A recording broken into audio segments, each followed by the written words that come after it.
ఇలా కేసీఆర్ గారు మొత్తము 2 లక్షల మందికి మీకు ఇలా చూపించాలి. కొంతమంది దద్దమ్మలు చెప్తా ఉన్నారు ఇలా మేమేదో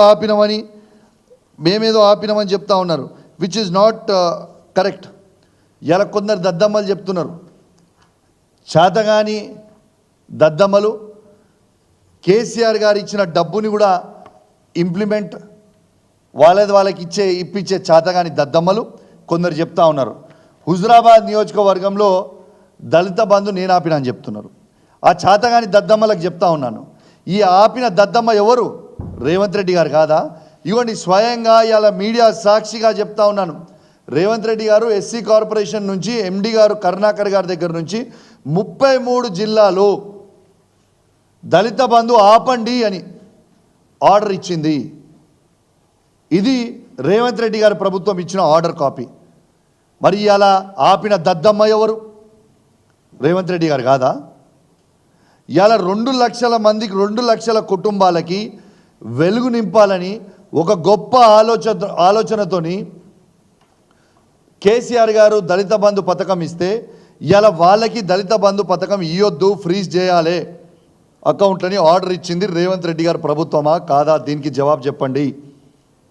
ఇది ఎస్సీ కార్పొరేషన్ నుంచి విడుదలైన ఆర్డర్ కాపీ. ఇలా ఎందుకు మీకు దళితులు బాగుపడతారంటే మీ కడుపు ఎందుకు మంటలేస్తుందని నేను అడుగుతా ఉన్నాను. ఇలా 2 లక్షల కుటుంబాలు ఇలా అద్భుతంగా ఇలా బాగుపడే మీకు చూపించిన స్కీమ్స్తోని ఇంతకుముందు అద్భుతంగా బాగుపడుతుండే. మీరు ఎందుకు దాన్ని ఆపినరని నేను అడుగుతా ఉన్నా. దీనికి జవాబు చెప్పండి. ఇలా కేసీఆర్ గారు ఎంత గొప్ప ఆలోచనలు ఉన్నాయి అనుకుంటా. ఇలా దాదాపు మన తెలంగాణలో నాకు తెలిసి 17 లక్షల దళిత కుటుంబాలు ఉంటాయి. ఈ 17 లక్షల దళిత కుటుంబాల కోసం సంవత్సరానికి మొన్న కేసీఆర్ గారు స్టార్ట్ చేసింది 17,000 కోట్ల రూపాయల దళిత బంధు. అది 10 సంవత్సరాల లోపల ఓ స్పాన్ ఆఫ్ 10 ఇయర్స్లో ప్రతి దళిత కుటుంబానికి 10 లక్షల రూపాయల ఆర్థిక సాయం చేయాలని ఒక గొప్ప సంకల్పంతో కేసీఆర్ గారు చేసిన పథకాన్ని మీరు ఎట్లా ఆపిరని నేను అడుగుతా ఉన్నాను. ఇలా మీరే కదా మీ మేనిఫెస్టోలో ఈ రేవంత్ రెడ్డి గారి ప్రభుత్వం, ఈ కాంగ్రెస్ పార్టీ ప్రభుత్వమే కదా కేసీఆర్ గారు దళిత బంధుకు 10 లక్షలు ఇస్తే మేము 12 లక్షలు ఇస్తామని చెప్పింది ఈ రేవంత్ రెడ్డి గారి ప్రభుత్వం కాదా? నేను దయచేసి కోరుతా ఉన్నాను, రేవంత్ రెడ్డి గారు మీరు చెప్పిన అన్ని అబద్ధాలుగా మిగిలిపోకండి. ఇలా ఒక దళిత ద్రోహిగా మీరు మిగిలిపోయే ప్రమాదం ఉంది. ఇలా 2 లక్షల కుటుంబాలకి ఆల్రెడీ దళిత బంధు ఇచ్చిన కుటుంబాలని మీరు ఫ్రీజ్ చేసి ఆపుతారు. మీరు ఇస్తాన 12 లక్షలు ఎందుకు ఇస్తలేరని నేను అడుగుతా ఉన్నాను.